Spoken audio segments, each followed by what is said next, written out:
will be the major factor offensively for USD, has been absent today.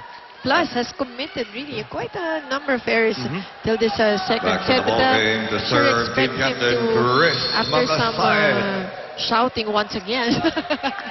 Oh, yeah. Coming from Si Coach Emil medyo very irate Galit. dito sa ating tabi, Yes, the no? boys are really not in their element. And so unlike Lasal, who's been working like a well-oiled machine. That was from the back row, Mosey. Take another look here. That was a back row hit by Magasayan. That looked like a front row hit.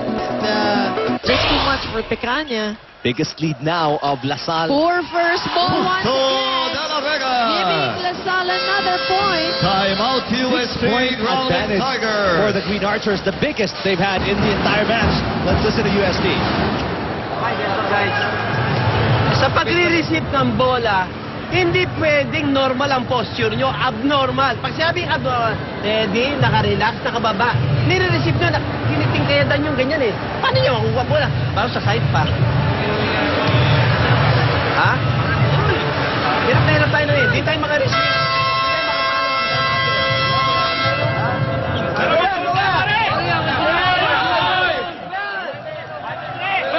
Very upset, Coach Emil Lontok, on the type of reception USD's been having this entire game so far. And we talked about USD Yes, being yung the Tigers. best, Diba? best receiving Of the game, team serving at Chris 42.5 or 0.05% reception.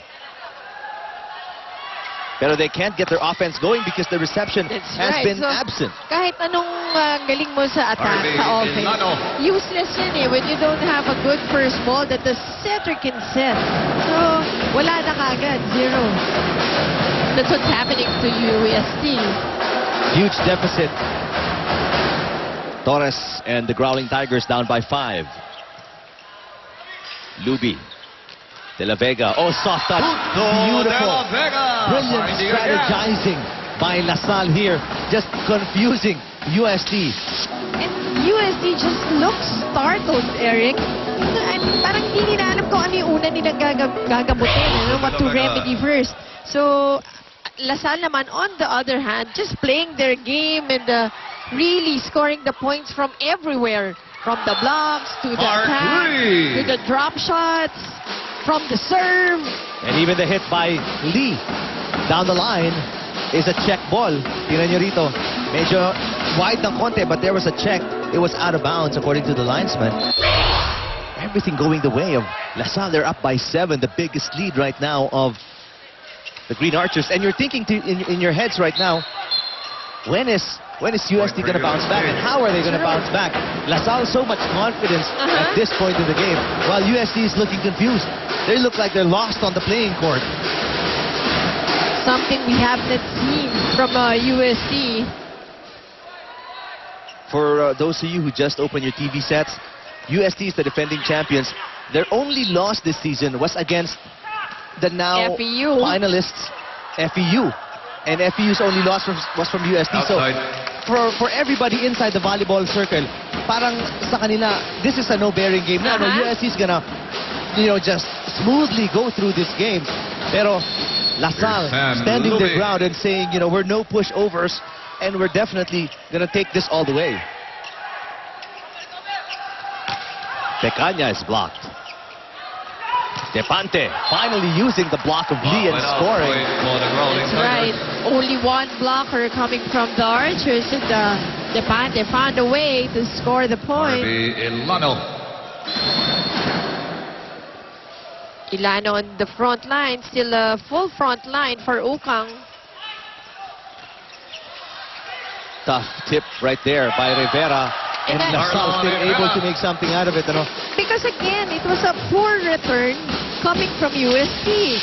So easily, LaSalle taking that point. Just looking at the court of USD, and it's not even a powerful hit. And si Rivera rin yung unang tumira, siya rin yung tumapos. Goes to show you how much they want it. Yes, Magasayan yung dumps. transition. Picked up by Dolores. Pecaña, that's out of bounds on the cut Outside. shot. Everything just going south for the defending champions.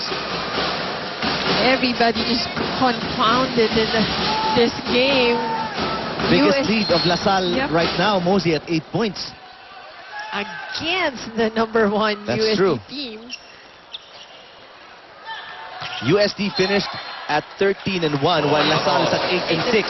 So go do the math and, you know, to give you an idea kung gaano dapat kalakas ang USD Again. against a team like LaSalle. Pero LaSalle showing you that it's not just the skills, it's the heart. Who wants it more? And because you were mentioning Outside in the service pregame error. from that Second interview by technical timeout. with Makasaet, iba yung mindset nila entering the game. It's working well for them. Back to an 8-point lead for LaSalle. 16-8, set number 2.